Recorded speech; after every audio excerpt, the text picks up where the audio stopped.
기업의 상을 주께 받으리라는 제목으로 하나님의 말씀을 전하도록 하겠습니다. 5월은 나라에서 가정의 달로 지정을 해두었습니다. 5월 5일이 어린이날이고 5월 8일이 어버이날, 5월 21일이 부부의 날로 이렇게 지정을 했습니다. 가정은 매우 중요한 것이기 때문에 나라에서도 가정을 소중히 여기지 않은 그런 취지로 가정의 달을 만들었을 것입니다. 그러나 지금 현재 우리의 현실을 볼 때에 가정이 바로 세워져 있는가 하는 것을 볼 때에 참 답답한 마음을 갖게 됩니다.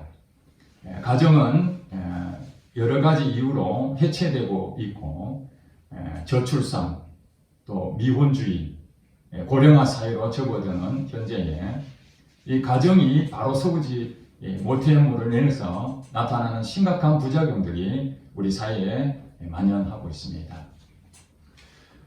하나님께서는 이 세상을 창조하실 때에 사람을 매우 귀하게 여기셨습니다. 그래서 하나님 형상으로 사람을 창조하셨죠. 하나님께서는 그 첫 번째 사람이었던 아담을 창조하시고 아담의 갈비뼈를 취하여 그의 배우자였던 돕는 배필로 만든 하와를 창조하셨습니다. 아담 혼자 있던 것을 하와를 줌으로써 비로소 가정 공동체가 시작이 된 것입니다. 그 가정이라는 것은 하나님의 사랑을 실천할 수 있는 매우 중요한 그 공간이 바로 가정 공동체입니다. 혼자서 사랑을 할 수가 없는데 서로 관계를 맺음으로 사랑을 나눌 수 있는 그 가장 작은 단위가 가정 공동체입니다. 그리고 교회 공동체, 국가 공동체, 또 많은 공동체들이 존재하게 됩니다. 그러므로 이 가정이 바로 세우지 않는다면 그 나머지 부분은 우리가 불보듯 뻔합니다. 다른 부분은 더 잘할 수가 없는. 오늘날 하나님께서는 창조 질서대로 가정이 번성하고 생육하고 또 이 땅을 정복하는 그 한 부분으로 가정을 세우셨는데 이 가정이 지금 무너지고 있다는 그 부분에서 우리 그리스도인들은 가정생활과 또 다른 공동체, 일터죠, 일터, 직장 생활에 대해서 어떻게 생활해야 되는가 하는 부분을 오늘 본문에 사도 바울이 고레서 교회에 설명하고 있습니다. 사단은 끊임없이 하나님이 세우신 이 창조 질서를 무너뜨리려고 합니다. 인류가 시작할 때부터 하나님과 관계를 깨뜨리기 위해서 그들은 엄청나게 힘을 썼습니다. 여러분 잘 아시다시피 선악과를 먹지 말라는 하나님의 말씀을 어기도록 부추겼던 자가 사단이었습니다.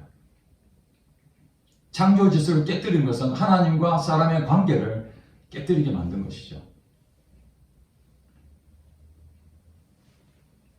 질서가 없는 무질서한 상태, 이것이 바로 사단이 노리는 것입니다.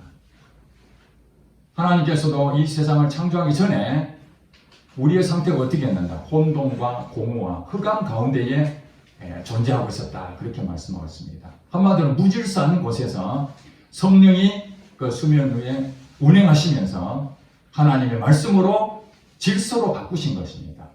혼돈이 안정된 그런 창조로 바뀌게 된 거죠. 그래서 오늘 우리가 살고 있는 우리 사람들은 이 질서 가운데에 질서의 하나님이신 그대로 우리도 질서대로 살아야 되는 것입니다. 질서를 잘 지켜야 되죠. 우리 어렸을 때부터 배우잖아요. 차례대로 질서를 지켜야 된다. 법규를 잘 지켜야 된다. 이 질서거든요. 무질서하게 되면은 혼돈이 일어나고 다툼이 생기고 사랑을 나눌 수가 없는 관계가 되는 것입니다. 그래서 사도 바울은 우리 믿는 사람들은 교회 생활뿐만 아니라 눈에 보이지 않는 이 교회를 떠나면은 사실 우리가 어떻게 사는지 모르잖아요. 은밀한 공간이었던 이 가정생활과 또 우리가 몸담고 있는 이 직장생활에 그리스도인으로서 어떻게 행동해야 되는가 하는 것을 오늘 말씀을 통해서 우리에게 알려주고 있습니다. 하나님께서는 창조를 하실 때에 두 가지 부분을 염두에 두셨습니다. 사랑과 순종입니다. 하나님이 이 세상을 창조하실 때 사랑하는 마음으로 피조물을 다 만드셨습니다. 그래서 이 세상의 창조는 모든 것이 질서가 이 사랑으로 돼 있어야 질서가 잡히는 것입니다. 그러면은 그 사랑으로 창조된 이 피조물은 어떠냐? 하나님이 창조하신 이 부분들을 순종하는 것입니다. 그대로 따라가는 것입니다. 그것을 복종을 하지 않고 불순종하게 되면은 이 창조의 질서가 어그러지거든요. 사람뿐만 아니라 모든 피조물은 하나님이 말씀하신 그 사랑을 그대로 따라가야 되는데 그것이 어그러지면은 이 문제가 생기게 되는 것입니다. 무질서가 생기게 되는 것입니다. 그래서 이 가정생활과 이 직장생활에는 똑같이 하나님의 이 창조 질서가 그대로 유지가 되는 거죠. 두 가지 뭐라 그랬죠? 사랑과 순종. 이 두 가지가 가정생활도 나타나야 되고 직장생활에도 똑같이 나타나야만 하나님의 창조 질서대로 사는 것입니다. 만약에 가정과 직장의 사랑과 순종이 나타나지 않는다면 그건 무질서가 되는 것이죠.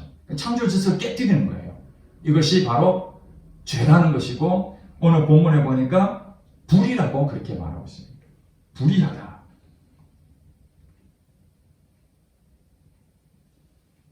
오늘 가정 공동체와 또 이 직장 공동체를 설명하기 앞서서 우리는 한 가지 염두에 둬야 될 것이 있습니다. 가정생활과 직장생활을 어떻게 해야 되는가? 어떤 의무적인, 억지로 해야 되는 규칙을 정해놓고 그것을 지켜야 되는 것으로 우리가 바라본다면 이 지킬 수가 없는 일입니다. 어려운 일입니다. 이건.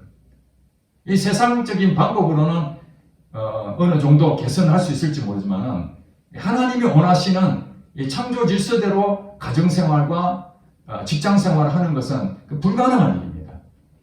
그러면은 어떻게 가정생활과 직장생활을 적용을 해야 되는가 하는 부분에서 23절 말씀이 우리에게 전체적인 핵심적인 부분입니다. 자, 다 같이 한번 읽어보겠습니다. 23절 무슨 일을 하든지 마음을 다하여 죽게 하듯 하고 사람에게 하듯 하지 말라 이렇게 말씀했습니다. 무슨 일을 하든지 즉 가정생활이나 직장생활 가운데에 어떤 일을 하게 되죠. 그 일 가운데에 어떤 일을 하든지 간에 마음을 다하여 누구에게 하라고요? 죽게 하듯 하고 사람에게 하듯 하지 마라.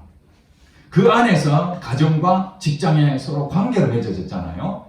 가정에는 부부가 있고 자녀가 있고 자녀와 부모의 관계, 직장에는 상사와 부하 직원 간의 관계, 이런 관계로 되어 있는데 이런 관계 속에서 사람의 눈치를 보고 그 사람을 대하듯이 하게 되면은 어떻다는 것입니까?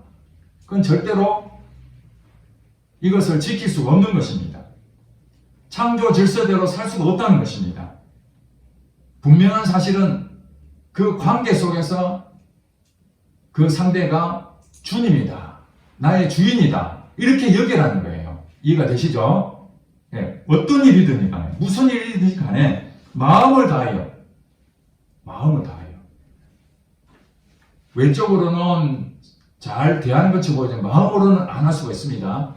마음으로는 원망하고 시기하고 미워하고 그러면서도 하라니까 그 앞에 가서는 웃어가면서 거짓으로 그 일을 할 수가 있습니다. 그건 아니라는 거예요. 그거 죽게 하는 것이 아닙니다. 마음을 다하여 주님께 하듯 그 사람에게도 마음을 다해서 진심을 다해서 해야 된다는 것입니다. 이것이 관계 속에서 가장 중요한 것이고 그 다음에 또 한 가지 뭐냐면 24절에 그렇게 말합니다.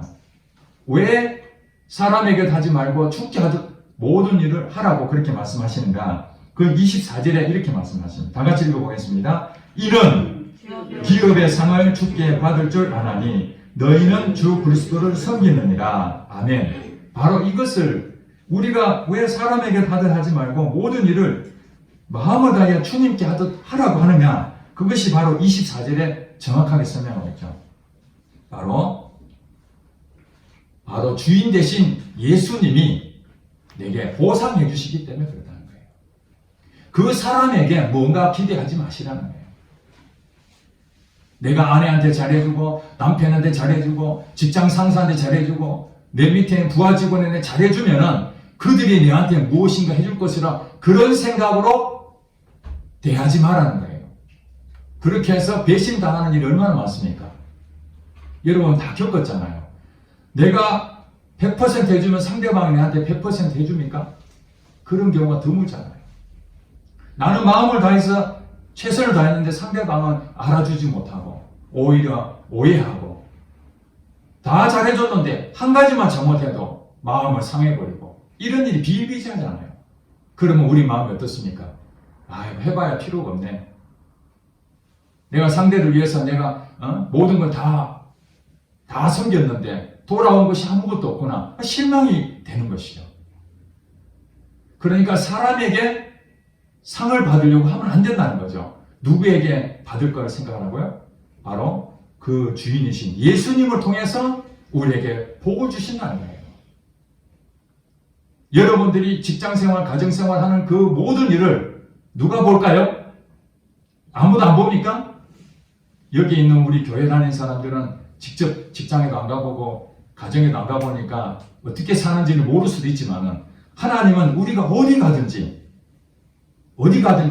우리의 행동 하나하나를 전부 다 지켜보고 계신다는 거예요.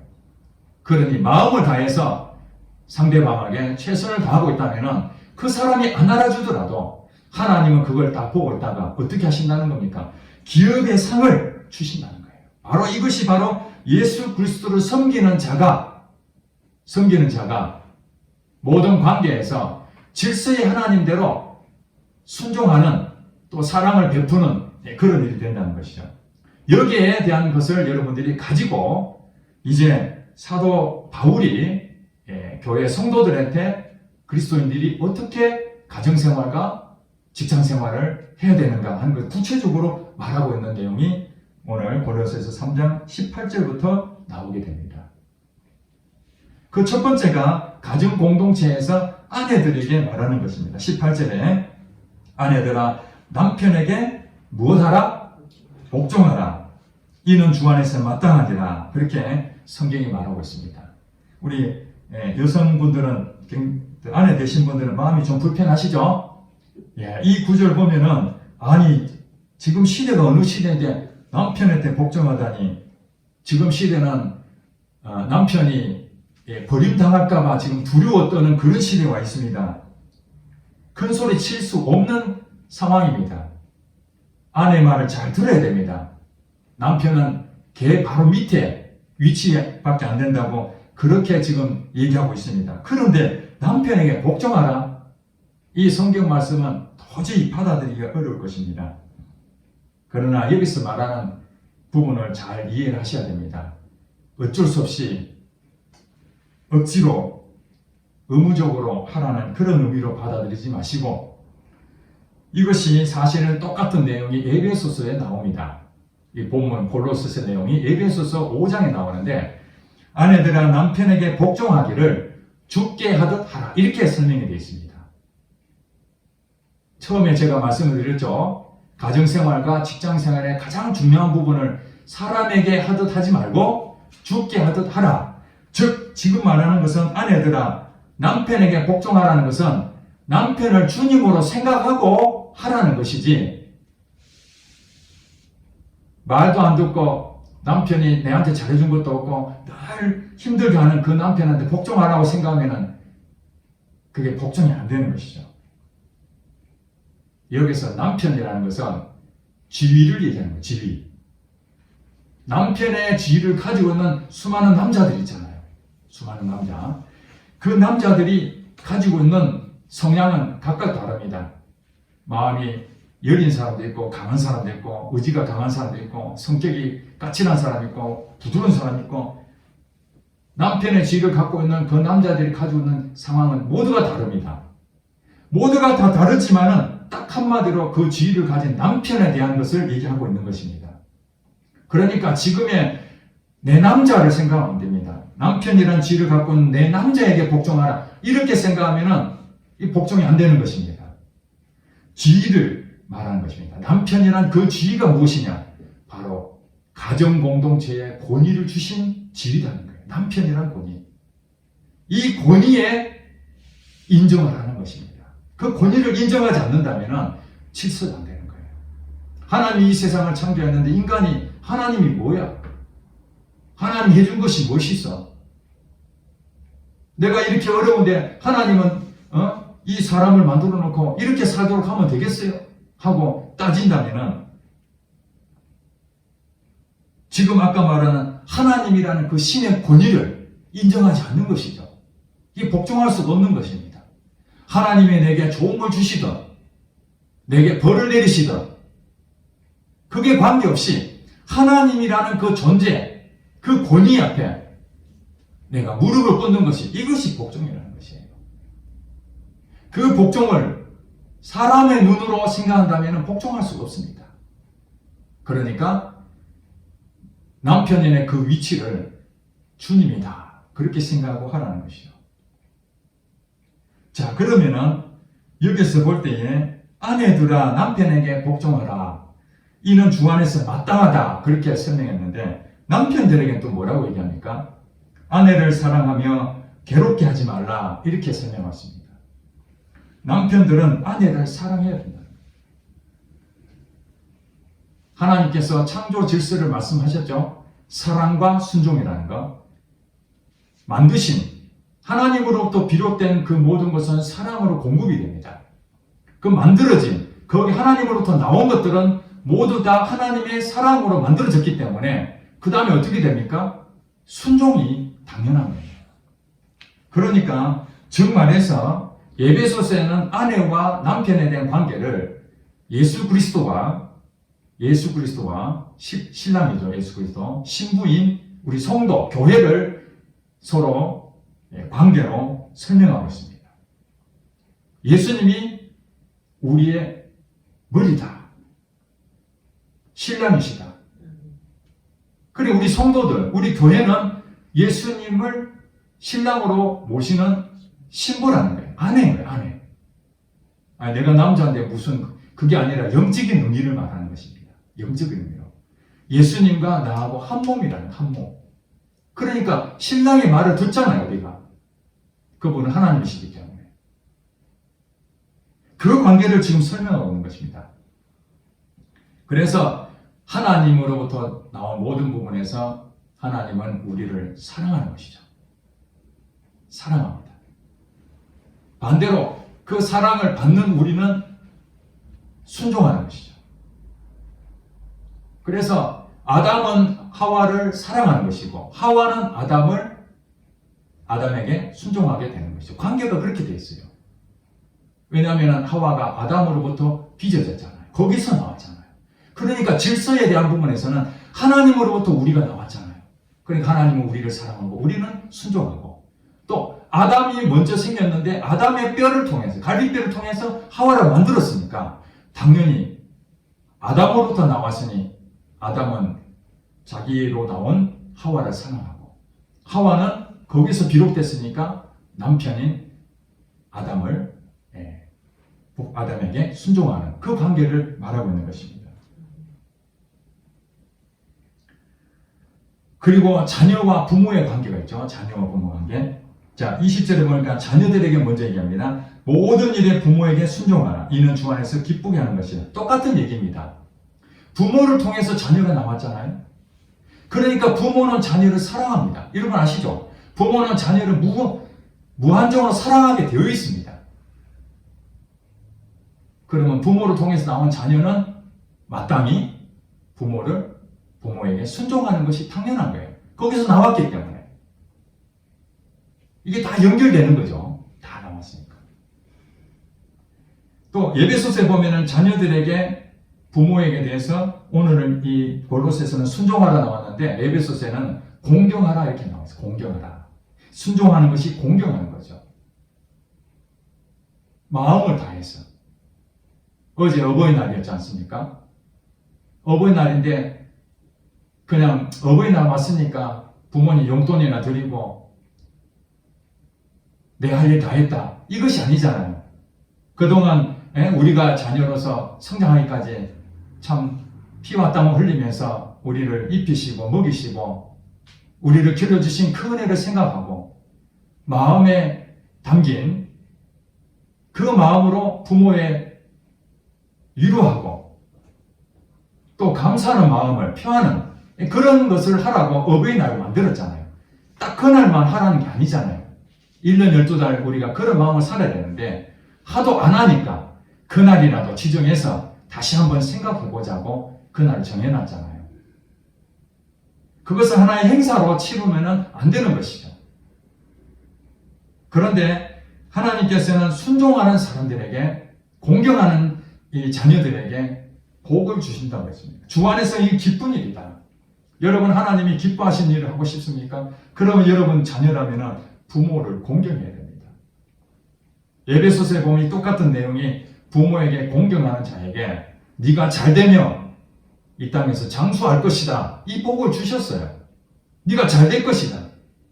여러분 살면서 부모에게 불효해서 잘못된 일이 많지 부모를 정말 전심으로 다해서 공경한 사람이 잘못된 사례가 얼마나 있습니까?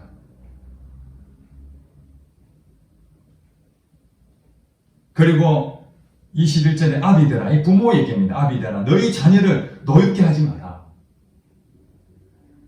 당시에는 이 여자들과 아이들을 사람 취급도 안 했습니다. 사람 숫자의 계산도 안 했다니까요. 당시에는 남성 위주의 사회였기 때문에. 그러니까 아내도 무시하고 사랑해야 되는데 무시하고 권위만 내세우고 또 자녀들은 언어로 또 행동으로 감정적으로 자녀를 대하는 경우가 얼마나 많은지 모릅니다. 아이들은 힘이 없으니까 부모가 무슨 말 하면은 그때는 순종하지만 마음 한켠은 억울한 일을 당하면은 이 상처가 되는 거예요. 그러니까 자녀를 노엽게 하지 말라. 낙심한다는 거예요. 어린 시절부터 부모에게 따뜻한 사랑을 많이 받고 격려를 많이 받은 자녀들은 마음이 건강합니다. 근데 어렸을 때부터 폭력적인 언어를 듣고 상처를 많이 받으면 그것이 언젠가는 이 사회에 문제가 일으킬 수 있는 요인이 크다는 거예요. 부모라 해서 자녀들을 무조건 강제적으로 복종하게 만드는 건 그거는 옳은 방법이 아닙니다. 자녀가 부모를 공경하든 부모가 자식을 대하든 어떻게 하든지 죽게 하듯 하라. 내 자녀지만 주님이다 생각하고 섬기라는 거예요. 에베소서에는 주의 교양과 훈계로 양육하라. 내 생각으로 그 자녀를 양육하는 것이 아니라 하나님 말씀으로 가르쳐야 되는 겁니다. 그 자녀가 교회 안 간다고 때려가면서까지 교회를 나오게 할 수도 있습니다. 그러나 그 자녀가 상처를 받고 이 교회를 나온다면 그건 바람직하지 않는 거죠. 그 아이의 인격을 존중하고 그래서 끊임없이 엄마는 기도해야 됩니다. 그 자녀가 하나님을 만나도록 하나님 역사하시도록 축복을 빌어줘야 되는 거예요. 자녀를 위해서. 오늘날 많은 훌륭한 이 그리스도인으로서 성장한 하나님께 귀하게 쓰임 받은 사람들의 그 뒷 배경에는 기도의 어머니들이 그렇게 많이 있는 것입니다. 눈물로 흘려서 기도하는 그 어머니 마음이 그것이 큰 능력을 갖게 되는 것이죠. 내가 100마디 1000마디 그것을 가르친다 하더라도 그 아이가 받아들여야 되잖아요. 그 마음을 녹일 수 있는 것은 하나님밖에 없는 것입니다.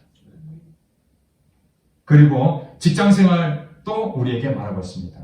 22절에 보니까 종들아 모든 일에 육신의 상전들에게 순종하되 사람을 기쁘게 하는 자와 같이 눈가림만 하지 말고 오직 주를 두려워하여 성실한 마음으로 하라. 그렇게 말하고 있습니다.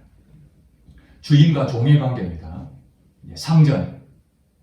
우리 직장생활에 하면은 그 기업의 대표가 있잖아요. 그리고 내보다 높은 직급이 높은 그 상사가 있고 또 내 밑에 있는 부하 직원이 있습니다. 자, 직장생활을 어떻게 해야 되는가? 자, 부하에 대한 위치를 가지고 있는 사람들 그렇게 얘기합니다. 육신의 상전들에게 순종하라.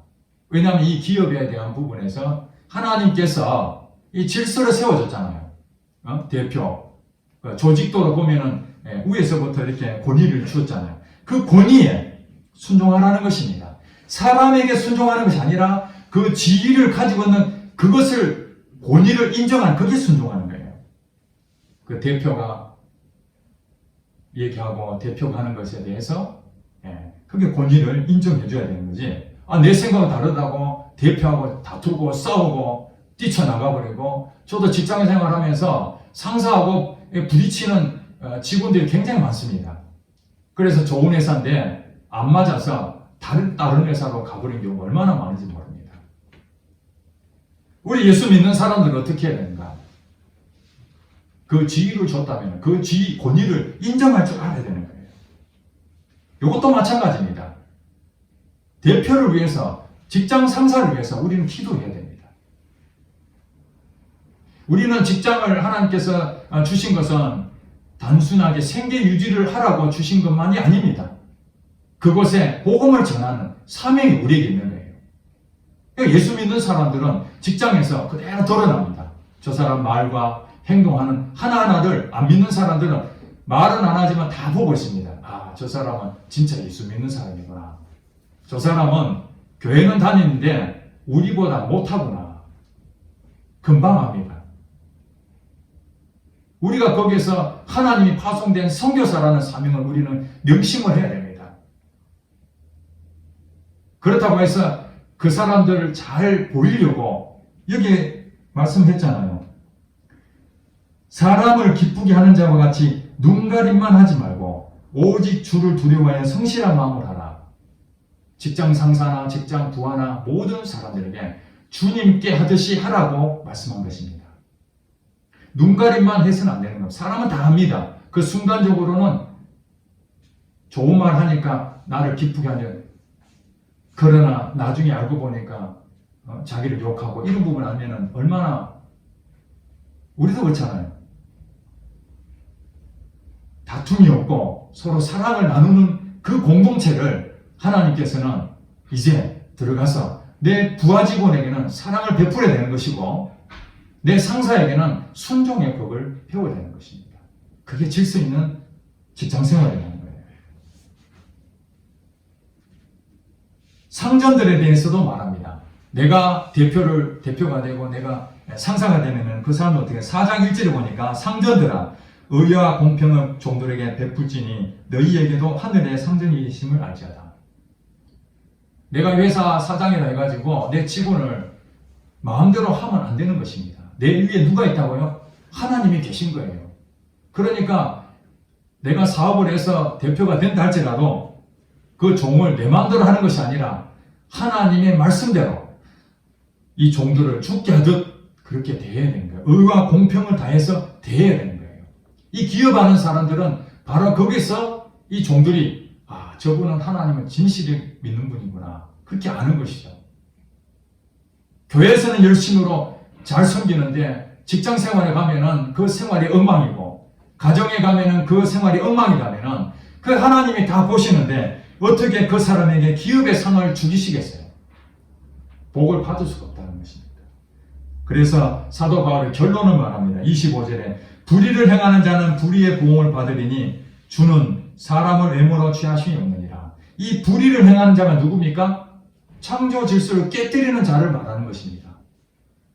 아내가 남편에 복종하지 아니하고, 남편들은 아내를 사랑하지 아니하고, 자녀들은 부모에게 공경하지 아니하고, 아비들은 자녀를 노엽게 하고, 종은 상전을 잘 안 섬기고, 또 상전은 종들에게 공평하지 못하게 하고, 이런 것들이 다 불의하다고 성경은 말하고 있습니다. 이 죄라는 겁니다. 이것이 혼돈하게 만들고 사단이 역사하는 것입니다. 예수 믿는 사람들은 여기에 속아서는 안 되는 것이에요. 예수 믿는 사람들은 예수님을 섬기는 마음으로 가정 공동체를 세워나가야 되고, 직장 공동체를 세워나가는 그 사명이 우리에게 있는 것입니다. 우리가 무슨 큰일을 하겠습니까? 맡겨진 것을 작은 일에 충성하면 하나님께서는 그 사람을 보고, 그 그릇을 보고 큰 것도 맡기는 것입니다. 사랑하는 성도 여러분, 가정주의를 맞이해서 우리가 어떻게 해서 가정이 해체되고 무너졌는지, 그것은 우리가 창조 질서대로 살지 못한 그 결과, 가정을 온전하게 하지 못한 것이라는 걸 생각해야 됩니다. 다시 한번 회개하고 우리는 기도해야 됩니다. 남편을 위해서 기도하고, 아내를 위해서 기도하고, 자녀들을 위해서 기도하고, 또 부모를 위해서 기도하고, 또 직장에 있는 상사를 위해서 기도하고, 또 부하 직원을 위해서 기도해야 됩니다. 계속 축복을 빌어줘야 됩니다. 하나님의 마음으로 그들에게 하나님 믿음을 갖도록, 하나님 만날 수 있도록 그것을 끊임없이 함으로써 언젠가는 하나님이 그들의 마음을 변화시켜서 역사를 일으켜 주실 것이고, 또 우리는 그런 행동을 해야 되는 것입니다. 희생하고 헌신하고 모든 일을 죽게 하듯 하는 그 그리스도인, 반드시 하나님의 상급, 하나님의 복을 받을 줄로 믿습니다. 기도하겠습니다.